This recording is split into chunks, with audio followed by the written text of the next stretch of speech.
Kalau taufik cowok, kalau hidayah cewek. Ya.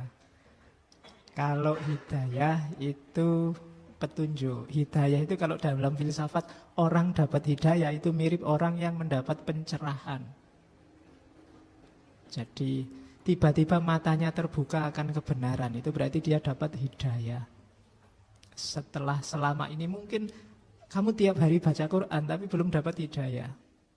Barang siapa ilmunya tambah, tapi hidayahnya nggak tambah-tambah.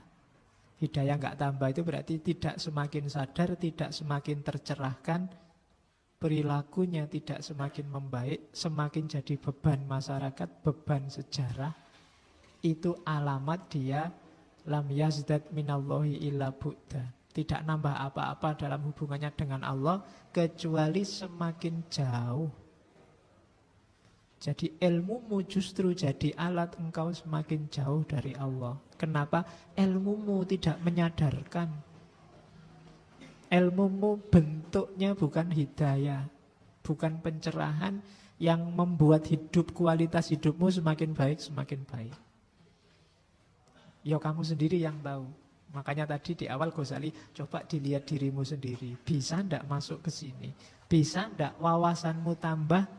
Kedekatanmu sama Allah juga tambah.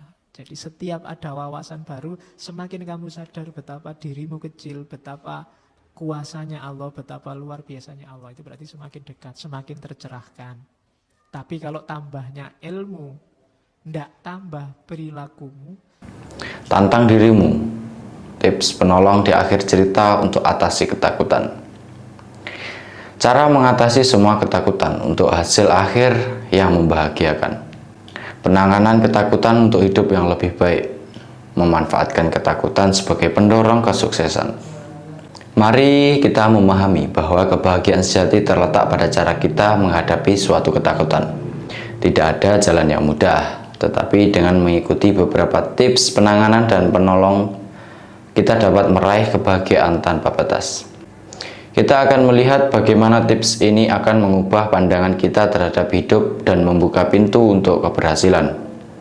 Jadi, kita akan merinci tips super ampuh yang dapat digunakan di tengah jalan kehidupan ini. Dengan memanfaatkan ketakutan sebagai pendorong, kita bisa mengatasi rintangan dan meraih kesuksesan. Jangan lewatkan kesempatan untuk mengubah hidupmu menjadi cerita yang sangat luar biasa. Sebelum memulai, mari kita baca basmalah, simak sampai selesai agar bermanfaat untuk hidupmu. Itu gaya tawaduknya para ulama zaman dulu. Jadi bayangkan orang seperti Ghazali yang nulis ratusan buku, beliau tidak merasa bahwa saya layak bikin madhab sendiri atau bikin aliran sendiri. Ghazali kan dikenal kalau secara teologi beliau Asy'arian, secara fikih beliau Syafi'i. Padahal kalau mau mungkin dia bisa bikin aliran sendiri. Dia bisa baca Quran hadis sendiri, pasti sangat bisa. Tapi toh begitu beliau mengikuti madhab, mengikuti Asy'ari, mengikuti Syafi'i. Jadi bagi yang tidak terlalu suka dengan madhab, imam-imam besar, tokoh-tokoh besar itu hampir semua punya madhab. Kayak Ghazali ini, bahkan ada Imam Suyuti. Imam Suyuti itu umurnya beliau paling sekitar sampai 60, tapi menulis 720-an sekian kitab. Imam Suyuti, Jalaluddin Suyuti. Jadi sampai tidak sempat nikah. Nulis buku terus. Itu kalau anggap aja umurnya 60, 720-an dibagi 60 sekitar berapa ya? 1 tahun berapa buku itu? Tinggal kamu bagi. Kalau umurnya 60 hasilnya ya sekitar 12-an buku 1 tahun. 12 buku 1 tahun berarti 1 bulan 1 buku. Itu kalau begitu lahir nulis buku loh ya. Ya.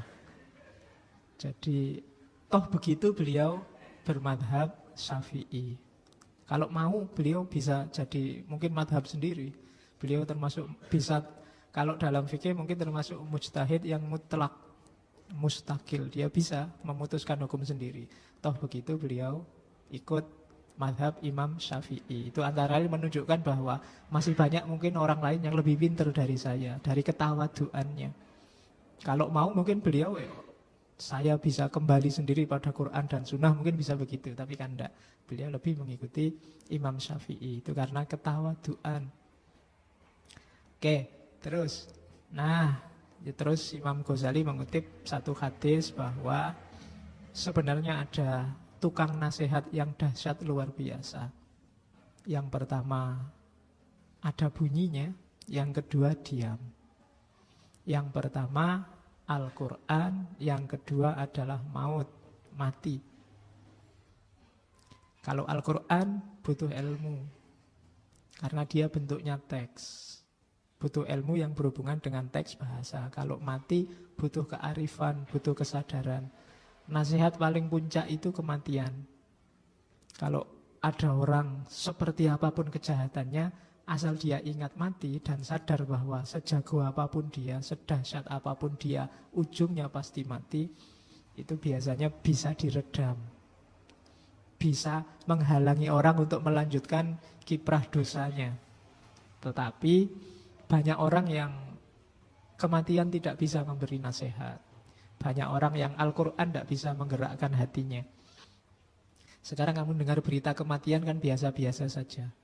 Kalau masjid mengumumkan innalillahi wa inna ilaihi raji'un, kamu kan tidak ada kerentek apa-apa, cuma dengerin sopo ya, tidak kenal sudah. Gitu kan itu. Pokoknya kamu cuma nunggu kenal apa enggak gitu, kan enggak kenal ya wes gitu. Padahal itu sebenarnya peringatan luar biasa, itu nasihat yang luar biasa. Seperti apapun kondisimu saat ini, kalau sedang senang ya jangan terlalu senang-senang, kalau sedang sumpek jangan terlalu larut dengan kesedihan. Karena apapun situasimu, ujungnya pasti innalillahi wa inna ilaihi raji'un. Dan itu tidak ada aba-aba waktunya kapan. Tidak harus nunggu tua. Mungkin yang muda hari-hari ini lebih banyak. Yang tua, yang sakit lama malah tidak meninggal-meninggal, yang tidak sakit tiba-tiba meninggal juga banyak. Itu kan nasihat-nasihat yang luar biasa. Jadi ada nasihat yang berbunyi, ada nasihat yang diam. Nasihat yang bunyi itu Al-Quran, nasihat yang diam itu maut. Nah, itu pengantarnya Ghazali sebelum dia masuk ke materi Bidayatul Hidayah. Dan Bidayatul Hidayah itu ditujukan untuk level orang-orang seperti kita, para pemula yang berniat menempuh jalan. Jadi isinya tidak terlalu berat secara teori, simple dan praktis. Oke, kita lihat ya. Bismillah. Ini baru kontennya. Ya tetap gayanya kayak minggu-minggu sebelumnya. Saya tidak akan nulis semua, saya potong-potong beberapa. Pertimbangannya apa? Ya sak minatku saja. Oke, karena kalau minat full kalian harus baca sendiri langsung. Katanya Ghazali, ketahuilah wahai manusia yang ingin mendapat curahan ilmu, yang betul-betul berharap dan sangat haus kepada ilmu, bahwa jika engkau menuntut ilmu guna bersaing, berbangga, mengalahkan teman sejawat, meraih simpati orang, atau yang sifatnya keduniaan, kalau cari ilmumu tujuannya salah satu dengan ini atau dekat-dekat dengan ini, pingin merasa besar, pingin merasa terkenal, pingin masuk TV, pingin dapat imbalan, atau pingin keren yang sejenis itu, maka sesungguhnya engkau sedang berusaha menghancurkan agamamu, membinasakan dirimu, dan menjual akhirat dengan dunia. Eman-eman ilmumu kalau terminalnya hanya dunia. Dan kalau kamu memang tujuannya itu tadi semua, titik-titik itu berarti beberapa saya loncati karena uraian, kamu juga sedang menistakan gurumu. Kenapa? Karena itu berarti gurumu telah membantumu dalam berbuat maksiat, serta menjadi sekutumu dalam kerugian tersebut. Gurumu seperti orang yang menjual pedang bagi perompak jalanan. Jadi kalau kamu jelek dengan senjata ilmumu, itu kamu tidak sedang menghinakan dirimu saja, tapi sedang menghinakan guru-gurumu juga. Karena ilmu itu berasal dari guru-gurumu. Jadi Kalau hari ini kamu sudah pinter dan kepinteranmu engkau pakai untuk menipu orang, untuk menyusahkan orang, untuk memamerkan, menyombongkan dirimu, itu sama dengan kamu sedang menggunakan senjata dari gurumu. Maka kamu sedang melecehkannya, katanya Ghazali. Jadi yang pertama, ayo ditata niatnya. Apa enggak boleh Pak memanfaatkan ilmu untuk dunia? Boleh, tapi dia bukan terminal terakhir. Itu biarkan saja, nanti efeknya jalan sendiri kok. Kalau kamu pinter, insya Allah kamu akan terkenal dan dikenal. Bismillah. Assalamualaikum warahmatullahi wabarakatuh. Bismillahirrahmanirrahim. Alhamdulillahi rabbil alamin. Wa bihi nasta'inu ala umuri dunya waddin. Allahumma salli wa sallim wa barik ala habibina wa syafi'ina Sayyidina wa maulana Muhammadin wa ala alihi wa ashabihi wa man tabi'ahum bi ihsanin ila yaumiddin. Bismillah. Mari kita lanjutkan ngaji kita dalam tema scientific attitude, akhlak dan adab ilmu. Kebetulan malam ini kita barengan ya sama malam tahun baru. Saya tidak tahu penting apa enggak malam 1 Muharram itu bagi teman-teman. Yang jelas besok libur. Muharramnya, kalau orang Jawa menyebutnya bulan Suro, termasuk bulan haram. Kalau di Islam kan dikenal ada 4 bulan yang sebagai bulan haram. Yang 3 berurutan, yang 1 agak misah. Rajab, kemudian ya Dzulqa'dah, Dzulhijjah sama Muharram. Itu Arba'atun Hurum, 4 bulan haram. Kalau di Arab dulu di bulan-bulan haram tidak boleh perang.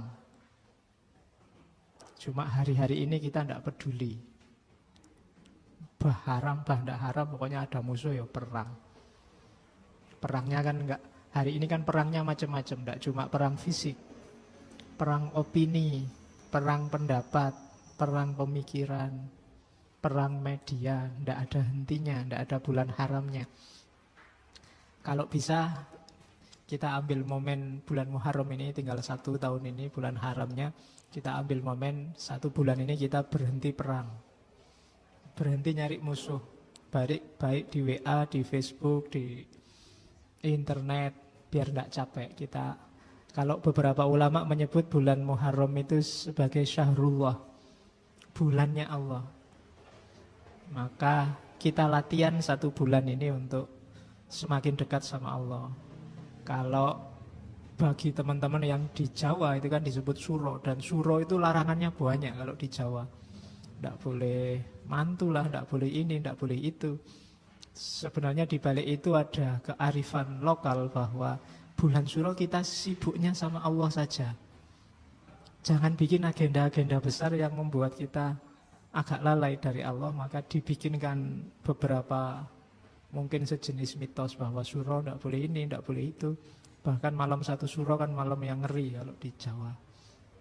Ya, di filmnya banyak, tapi sebenarnya di situ ada hikmah bahwa 1 bulan ini kita fokusnya ke Allah saja, tidak fokus ke agenda-agenda besar yang lain.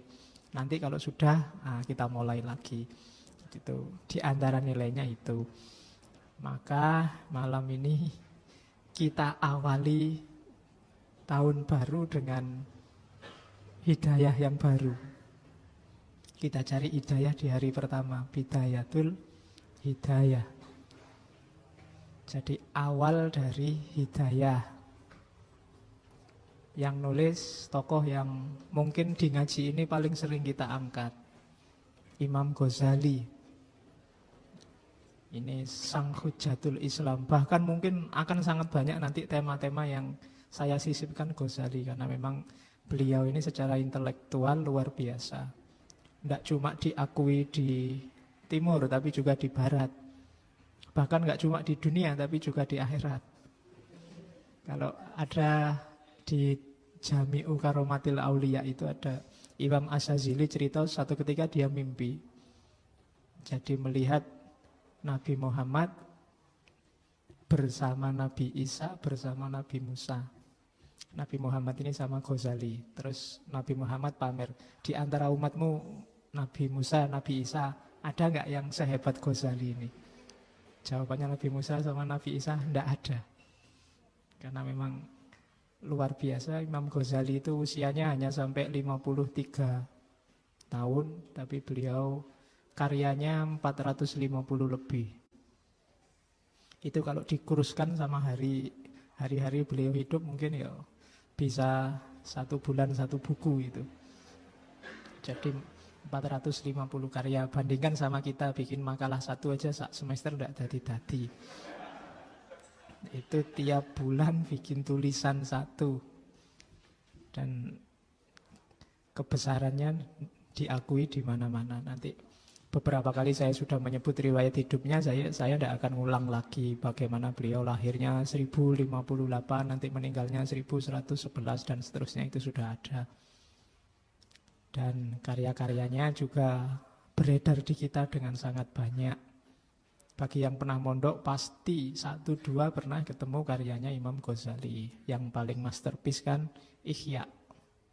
Nah, Bidayatul Hidayah ini ada yang bilang semacam muqaddimah sebelum Ihya. Jadi sebelum masuk ke Ihya ada baiknya sudah jalan di Bidayatul Hidayah. Kalau belum ya diulangi lagi dari awal, dari Bidayah. Karena di Ihya sudah agak dalam, di Bidayah ini agak simpel. Jadi semacam petunjuk praktis bagi mereka yang ingin jalan di jalan Allah. Makanya judulnya Bidayah. Awal, permulaan dari datangnya hidayah. Hidayah itu biasanya kalau dalam pidato disandingkan sama taufik. 2 hal yang berbeda, taufik sama hidayah. Kalau taufik cowok, kalau hidayah cewek. Ya. Kalau hidayah itu petunjuk. Hidayah itu kalau dalam filsafat, orang dapat hidayah itu mirip orang yang mendapat pencerahan. Jadi tiba-tiba matanya terbuka akan kebenaran, itu berarti dia dapat hidayah. Setelah selama ini mungkin kamu tiap hari baca Quran tapi belum dapat hidayah. Belum kelihatan mana yang benar, mana yang tidak. Makanya setiap kali baca Fatihah kan ada kalimat ihdinas siratal mustaqim, beri aku ya Allah hidayah untuk tampak jalan yang lurus. Jalannya sudah banyak sebenarnya yang lurus. Di Quran ada, kalau kita cerdas membaca ayat-ayat Allah di mana-mana ada. Tapi keterbukaan yang pengetahuan plus kesadaran yang kita sebut pencerahan itu butuh namanya hidayah. Jadi ilmu kita mungkin sudah banyak tapi belum dapat hidayah. Banyak orang tahu kalau bikin berita bohong itu keliru, tapi jarang yang dapat hidayah untuk sadar tidak bikin berita bohong. Itu hubungannya sama hidayah. Jadi orang pintar banyak, tapi yang dapat hidayah tidak banyak. Maka kita terus minta hidayah. Itu namanya hidayah. Jadi beda. Kalau taufik itu dari wafaqo, jadi kesesuaian. Taufik itu kalau kita minta taufik pada Allah, berarti kita minta agar yang kita inginkan itu cocok sama keinginannya Allah. Itu namanya taufik. Kita memohon, ya Allah beri aku taufik dan hidayahmu, berarti beri aku pencerahan dan buat keinginan dalam diriku, buat yang aku lakukan itu cocok sama keinginanmu. Itu taufik sama hidayah. Kalau dua-duanya masih berat, kita minta inayah. Nah, inayah itu pertolongan. Ya Allah, susah saya membaca, mengikuti hidayahmu. Susah menyelaraskan keinginanku sama keinginanmu, maka aku minta inayah. Kok masih berat juga ya Allah? Ya ini cuma yang bisa saya lakukan. Tidak bisa sedalam itu. Karena itu aku minta ridhomu. Makanya billahi taufik wal hidayah war ridho wal inayah. Jadi kalau mungkin Allah sudah ngasih hidayah, kita sudah berusaha dapat taufik agar yang kita lakukan sesuai dengan maunya Allah. Tapi kok masih belum sempurna, masih banyak kelirunya, ya kita minta ridhonya Allah. Semoga engkau meridhoi kemampuanku hanya segini ya Allah. Nah, Kalau sudah melakukan semua masih belum sempurna, keliru-kelirunya banyak. Kalau tadi di awal kita minta inayah, sekarang kalau sudah selesai perbuatanmu, semoga Allah ridho dan kita dapat syafa'ah. Syafa'ah itu pertolongan belakangan. Sebenarnya hasil kerja ujianmu jelek, cuma dosennya kasihan terus dikasih syafaat. Nah, kalau dosen sebelum ujian ngasih, Pak, mbok dikasih kisi-kisi soalnya apa, itu inayah. Kalau jawabanmu cocok sama maunya dosen, itu taufik. Kalau sebelum ujian kamu paham semua yang diajarkan, siap saya, berarti kamu dapat hidayah. Kan itu. Oke, gampang-gampangannya itu. Jadi bidayatul hidayah berarti kita rintis jalan agar dapat hidayah, agar kita ketemu dengan pencerahan, agar enggak cuma ilmu tapi juga ada kesadaran di sana. Itulah bidayatul hidayah. Bentuknya tipis, enggak tebal. Kitab Bidayatul Hidayah itu paling sekitar, kalau versi cetak 90-an halaman. Terjemahannya banyak. Jadi enggak boleh alasan, Pak, bahasa Arab saya enggak ngerti, terjemahannya banyak. Dan gaya bahasanya mudah karena modelnya risalah. Yang berat itu menjalankannya. Kalau cuma membaca dan paham, kamu tidak harus ngaji, pasti bisa langsung paham. Cuma malam ini kita coba telaah sedikit apa sih maunya beliau, Sang Hujatul Islam, dalam Bidayatul Hidayah. Risalah ini ditulis kalau di bagian pengantar pada kolega beliau yang disebut Al-Imam Az-Zahid. Dari namanya kelihatan bahwa ini gelar dari seorang sufi. Jadi para ulama zaman dulu itu rajin bertukar ilmu, bertukar risalah, saling minta dinasehati. Jadi karena mereka merasa ada orang lain ilmunya lebih banyak, jangan-jangan yang saya ketahui masih sedikit, yang lain jangan-jangan lebih banyak, maka selalu minta nasihat. Kebalikannya hari ini banyak orang pinginnya selalu menasehati. Ya, jadi sikap mentalnya jauh.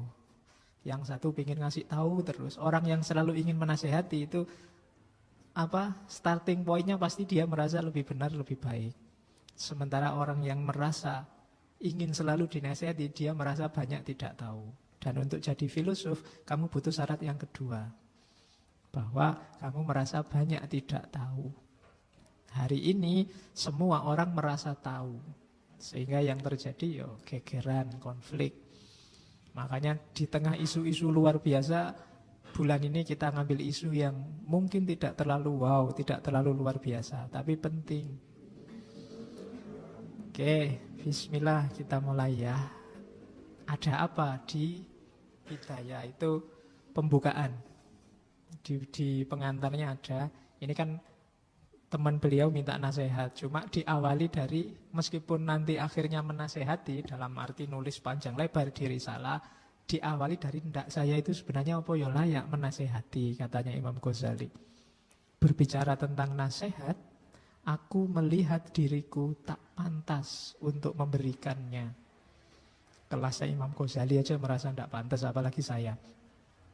Sebab katanya Imam Ghazali, nasihat itu seperti zakat.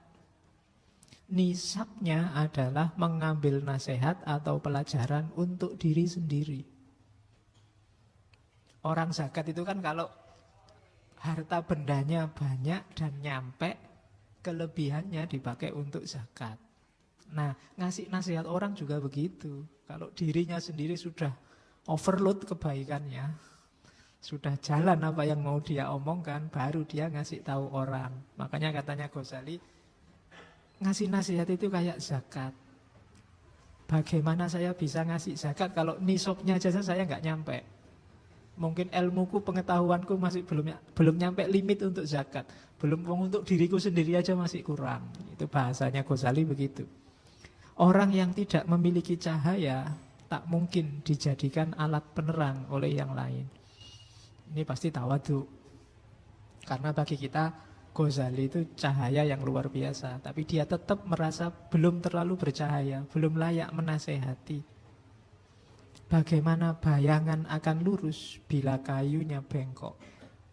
Allah mewahyukan pada Isa dan Maryam, nasihatilah dirimu. Jika engkau telah mengambil nasihat, maka nasihatilah orang lain. Jika tidak, malulah kepadaku. Itu katanya Allah pada Nabi Isa. Jadi yang suka menasihati, kalau dirinya sendiri belum begitu, apa ya ndak malu, kan itu maunya Imam Ghazali. Nanti jangan-jangan malah bikin malu saya nasihat. Teorinya sih aku ngerti mungkin, tapi kan belum saya kasihkan untuk diriku sendiri. Belum layak untuk ngasih orang lain.